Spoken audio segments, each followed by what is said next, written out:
তো প্রিয় বন্ধুরা, আমরা অনেকেই আছি কিন্তু ইমো অ্যাকাউন্টের নাম পরিবর্তন করতে চাচ্ছি, কিন্তু অনেক সেটিং ঘাটাঘাটির পরেও কিন্তু আমরা নামটি পরিবর্তন করতে পারছি না। তো আজকে আমি দেখিয়ে দিচ্ছি কি করে আপনি ইমো অ্যাকাউন্টের নামটি পরিবর্তন করবেন। তো ভিডিওটি শুরু করার পূর্বে আপনি যদি আমাদের চ্যানেলে নতুন হয়ে থাকেন অবশ্যই চ্যানেলটি সাবস্ক্রাইব করবেন। Welcome to back. তো সর্বপ্রথম আপনাকে চলে যেতে হবে ইমো অ্যাপসে। তো আমরা ইমো অ্যাপসে চলে যাচ্ছি।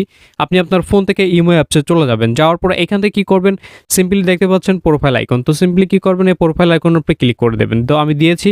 দেওয়ার পরে এখান থেকে আপনি চাইলে কিন্তু অন্য একটা অ্যাকাউন্টে সুইচ করতে পারেন। তো অলরেডি দেখতে পাচ্ছেন যে সুইচ অ্যাকাউন্ট মানে অন্য অ্যাকাউন্টে আপনি লগ ইন করতে পারেন, এবং প্রাইভেসি অ্যান্ড সিকিউরিটি আপনি চাইলে কোনো প্রবলেম হলে আপনি সলভ করে নিতে পারেন। এরপর রয়েছে সেটিং। তো যেহেতু আমরা নামটি পরিবর্তন করব, এজন্য আমরা কি করব, উপরে যে দেখতে পাচ্ছেন নাম লেখা আছে আমার, তো সিম্পলি এইখানে ক্লিক করব। ঠিক আছে, তো আমি এখানে ক্লিক করে দিচ্ছি। দেওয়ার পর এইখান থেকে দেখতে পাচ্ছেন আপনি নিচে লেখা আছে এডিট। ঠিক আছে, তো সিম্পলি কি করবেন, এই এডিটের উপরে ক্লিক করবেন। তো আমি ক্লিক করে দিয়েছি। দেওয়ার পরে দেখতে পাচ্ছেন উপরে অ্যাভাউটার। ঠিক আছে, তো অ্যাভাউটারের উপরে ক্লিক করব না, আমরা দেখতে পাচ্ছেন ইউজার নেম। তো সিম্পলি এইখানে ক্লিক করে দেব।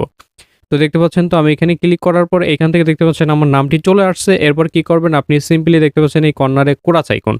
তো সিম্পলি কোরাস আইকনে ক্লিক করবেন। করার পরে এইখান থেকে আপনি সুন্দর একটা নাম দিয়ে দেবেন। দেওয়ার পরে কি করবেন, সিম্পলি এইখান থেকে সেভ দিয়ে দেবেন। ঠিক আছে, তো আমি এখান থেকে সেভ দিয়ে দিচ্ছি। সেভ দিয়ে দেওয়ার পরে দেখতে পাচ্ছেন আমার নামটি কিন্তু পরিবর্তন হয়ে গেছে, সাগর হয়ে গেছে। তো এই ছিল দেখানোর ভিডিওটি। ভালো লাগলে আপনাদের বন্ধুদের সাথে শেয়ার করতে ভুলবেন না।